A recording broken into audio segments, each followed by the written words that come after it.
Ano ba? Pupunta ka lang doon sa loob ng bahay. Ikakatan pa lang sa mga bumibisita kayo. Ano? Eh, minsan talaga na.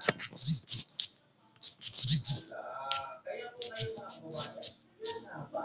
Dahil alam niyo na meron ng bago baka ng personal value mo si Madriaga. Bago ito kay si Madriaga, napunta kayo ng po, galing yata kay Kati. Diba? Kasi ang sabi, Ibon daw, naging bodyguard, ay si Madriaga, naging security bodyguard ni Ligo, or pinagkatiwalaan ni Ligo, nung mayor siya.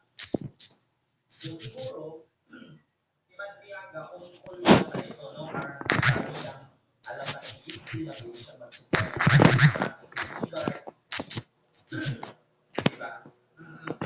Hindi ko lang alam yan, mga kababayan. Kasi nakakaalam ko si Madriaga, nagtatrabaho ko ng parang nagtatrabaho sa Madriaga. Isa siya sa mga nagpupuso sa tawa ikaw sa politisyan.